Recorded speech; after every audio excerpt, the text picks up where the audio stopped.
So Yes. from what I have heard so far, I was intending to make the question, is there such a thing as a law of attraction? The law of attraction is the most fundamental structure of your consciousness. The law of attraction is so simple, and people have been paying attention to law of consciousness, law of attraction since the early 90s as a concept. But what the law of attraction says is so simple. It says, what you put your attention on, I, the universe who adores you, will provide for you. Will provide for you.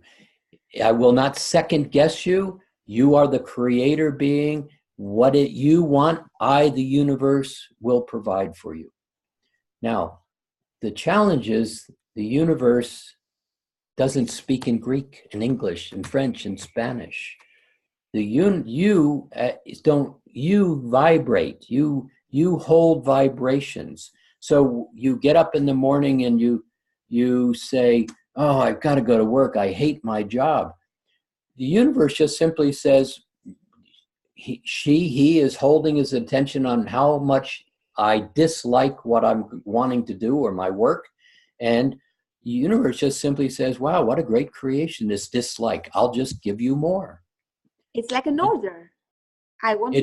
It's like a waiter waiting for the order, right? Exactly. It doesn't tell you that the meal you're ordering is good for you or bad for you, or you should or you shouldn't.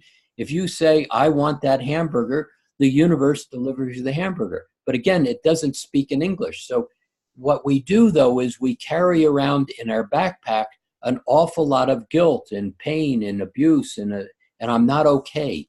And so when you wake up in the morning every day in the I'm not okay and my life's not working for me, the universe doesn't decide whether it's good for you or bad for you. It just provides you more of the same. And so this shifting that we're talking about here into being able to use your rose and define your space and get into the center of your head, be grounded, happy, certain, capable, and begin to just hold it as a vibration, the universe says, no problem. I will give you how you vibrate. More of that. More of the same. You vibrate peace, I will give you more of that. You vibrate happy. You vibrate gratitude, I will give you more of that. It's an order. Yes. It's a way, yes. Waiting to take your order in very simple terms. But the average person walks around in resistance, in limitation, in doubt. Those are the vibrations that the universe says, okay.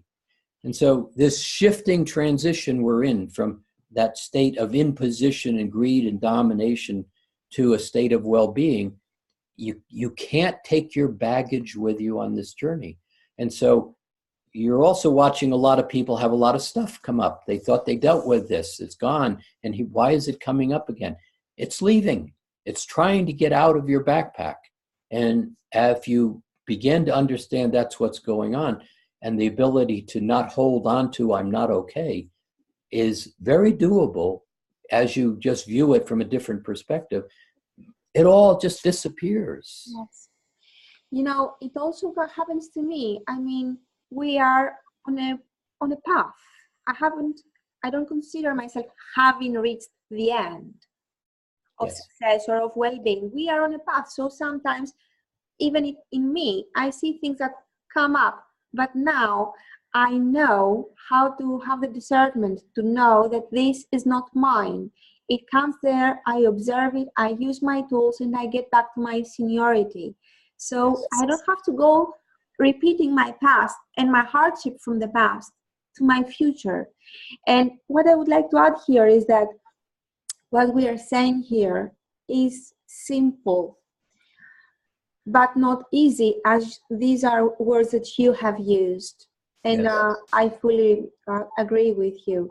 But with the tools and the platform that you have guided us, they become easy from a point on. And from a point on, you see the reactions of your old self, and you have gained control over the good part of you, and you can go out there with the best part of you.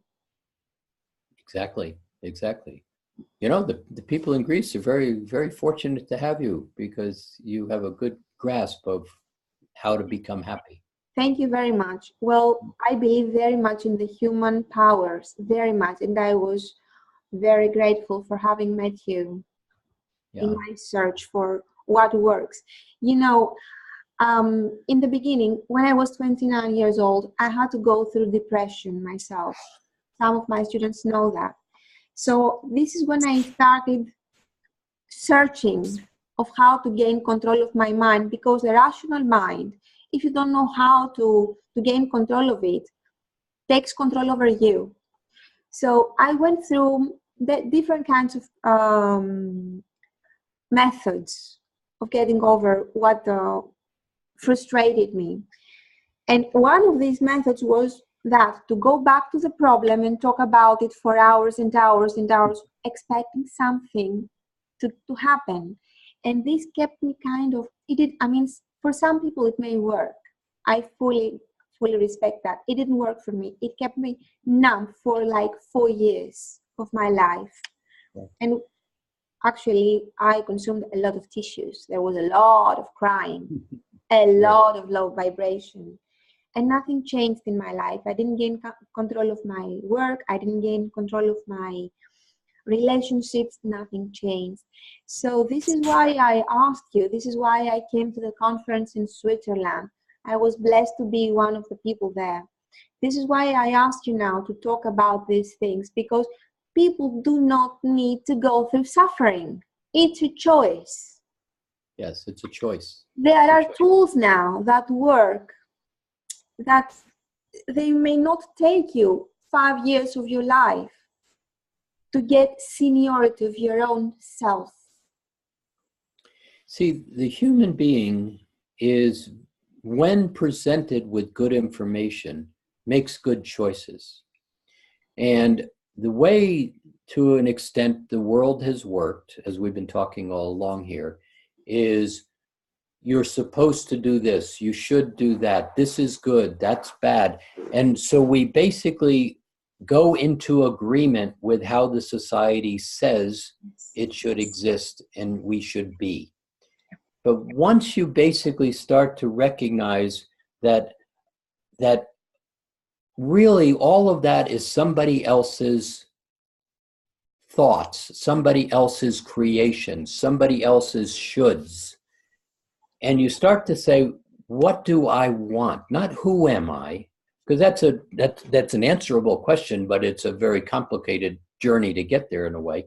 But what would make me happy? And then it's not like putting blinders on, and it's not being disrespectful to others.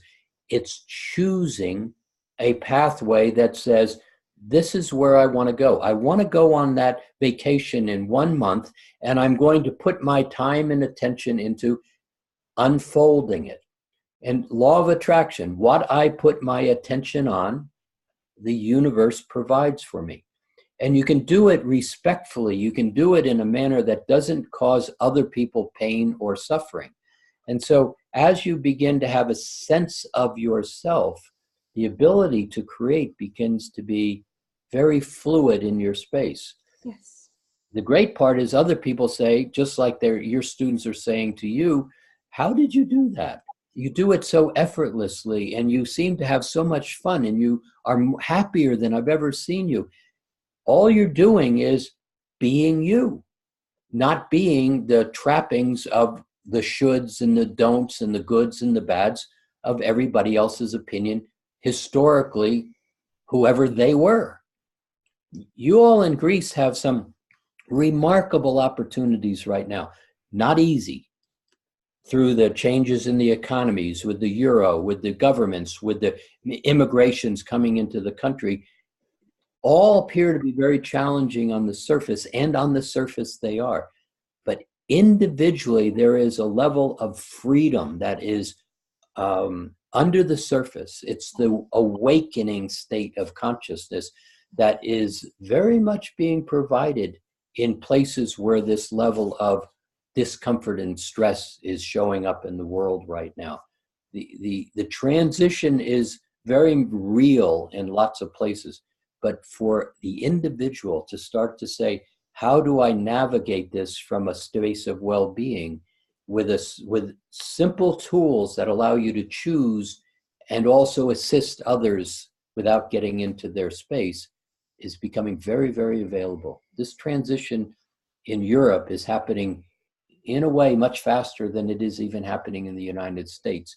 It's all different, but the opportunity is really tremendous right now. That is true. I have seen it with my own eyes.